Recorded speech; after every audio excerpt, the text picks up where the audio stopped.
তো আজকে তো রবিবার, একদম রবিবার দুপুরবেলা দেখো রান্নাবান্না একদম শুরু করে দিয়েছি। কি রান্নাবান্না করছি প্রথমেই দেখাই, চলো। তো প্রথমেই কি রান্না করলাম দেখাই, চলো। এটা হচ্ছে ব্যাপার।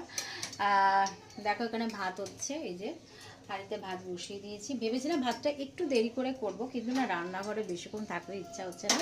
যাক, ভাতটা হোক, আমি ডালটাকে আবার দ্বিতীয়বার গরম করাবো। তো চলো কি করলাম ঝপাঝপ দেখলাম। প্রথমে দেখো ভাত, এখানে ভাতটা হচ্ছে, এগুলি নামিয়ে নেবো। আজকে যেহেতু রবিবার, আজকে আমরা নিরামিষ খাবো একদম। খেতে ইচ্ছা হলো নিরামিষ।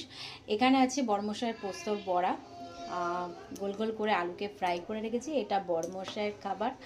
তো বড়মশাই এই দিয়ে খাবে পোস্তর বড়া। দেখো একদম বিগ বিগ সাইজের পোস্তর বড়া। এটা খেতেও ভীষণ ভালোবাসে, একদম শুধু লঙ্কা দিয়ে, পেঁয়াজ দিইনি, যেহেতু নিরামিষ খাবো আজকে। আর এখানে ভাতটাকে এখন নামিয়ে নেবো, একদম গরম গরম ভাত। আর এখানে আছে মুগ ডাল কড়া, মটরশুঁটি দিয়ে, ধনে পাতা দিইনি, একদম মুগ ডাল, মুসুরি ডাল নয়।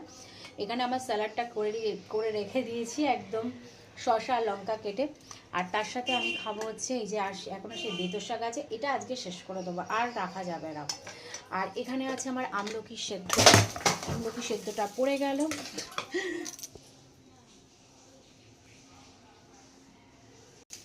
তো আমলকি দেখাতে দেখাতে হঠাৎ করে পড়ে গেল। যাই হোক, কি যাই না, হাত থেকে হয়তো ঠান্ডার জন্য এখন হাতে না, মানে ঠান্ডার জন্য হাতগুলোও কাজ দিচ্ছে না, জবাজব করে পড়ে আছে। তো আবার সেগুলোকে মোছামুছি করলাম, একদম দেখো একদম মুছে নিয়েছি।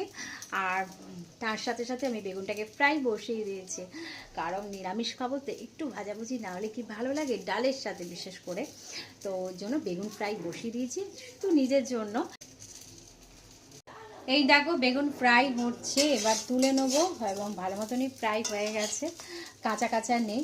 আর বেগুন ফ্রাই করতে গেলে একটু ভীষণ তেল লাগে, তেলগুলোকে আমি ভাবছি দেখি কিভাবে কি করা যায়। তো যাই হোক, এটা হয়ে গেছে। এখন যেটা করব, শাকটাকে এর মধ্যে দেবো না, একটু পরে দেবো, যে শাকটাকে গরম করতে হবে। তো এই হচ্ছে রান্না বান্না একদম কমপ্লিট। আর কি হচ্ছে, এখানে আমার একটা তরকারি করেছি, সেটা হচ্ছে কি বলে এটাকে, বিট। আমি নিজেই ভুলে আছি, বিটের তরকারি, এটা আমি খাবো। ব্রেকফাস্টও খেয়েছি, দুপুরবেলাও খাবো। তো এতটা তো লাগবে না, যেটুকু লাগবে দুপুরবেলা খাবো, আর বাকিটা ফ্রিজে তুলে দেবো। তো এই হচ্ছে কেন এই না, আমার বেগুন ভাজা খেতে ভীষণ ভালো লাগে, কিন্তু তেল লাগে যেহেতু, আর তেল খাওয়াটা ঠিক উচিত না, একটু